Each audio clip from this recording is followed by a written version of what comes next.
No doubt na pinatunayan ni Coach Tim Cone na ang kanyang binuong team ay kayang mag-compete sa European level. Tinalo ang Latvia, dikit na dikit sa Poland at Georgia. Ano nga ba ang sikreto ng early success ni Coach Tim?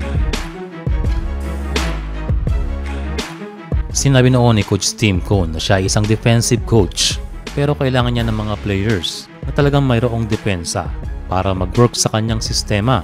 Pero importante rin na equally na mahusay sa parte ng opensa. Kaya ang kailangan niya ang mga players ay mga two-way o parehong mahusay sa dalawang area na nabanggit. Kaya ang mga naka-line up ngayon ay personally chosen ni Coach Tim Cone o mga players na rin na fit sa kanyang sistema. Yes, ang highlight ng kanyang programa ay ang depensa, pero meron pang isang ingredient na kanyang kailangan. At ito ang size ng mga players. Yun ang kailangan natin para maging effective lalo, ang depensa. Pero kanyang binigyang diin na dapat mayroon ito ang ating backcourt. Pag sinabing backcourt, ito ay mga guards, 1, 2. At kung magkakaroon ng malalaking players sa position na yon, ay malaking tulong sa ating depensa.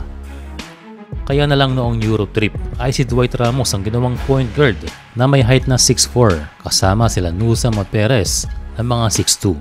So yan ang standard ni Coach Tim Cone. At ito ang kanyang dahilan. Ayaw niya raw ma-overwhelm si depensa ng kalaban na malaking factor sa ating ikakatalo. Well, magandang observation ito para kay Coach Tim.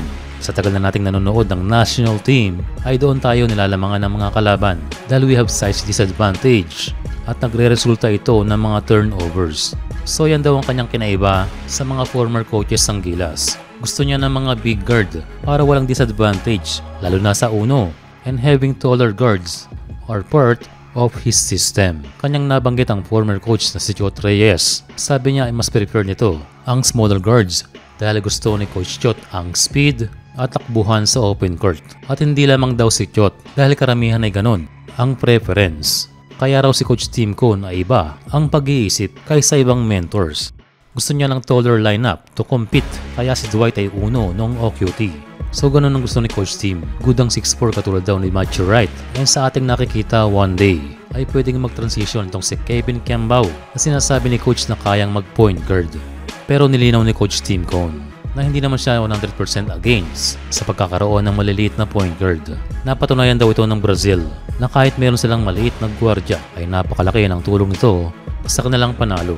Pero kung sakaling magkakaroon daw tayo ng smaller guards, ang magiging role nito ay off the bench katulad ng sa Brazil.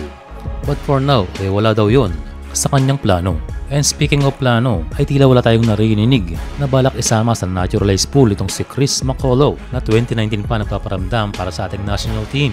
Well, itong si McCullough ay very vocal na gusto niyang sumama sa Gilas pero marami nang nauna sa kanya. Ngayon na siya ay nasa strong group ngayon at nasa Taiwan. Ayon sa panayam ng Spin kay Coach Charles ay may mga scouts na lumalapit dito kay McCullough at isa sa pinapaniwalaang pakay ay maging naturalized si Simak sa bansang Taiwan. Dagdag ni Coach Charles Chu ay isang malaking sayang kung palalampasin natin si McCullough. Okay pa rin daw na mag-naturalize ang isa pang big man kahit mayroong Kai Soto at AJ Edu. Ang quality raw ni Simak at 6'9" ay can play 3 na katulad ni Justin Brownlee.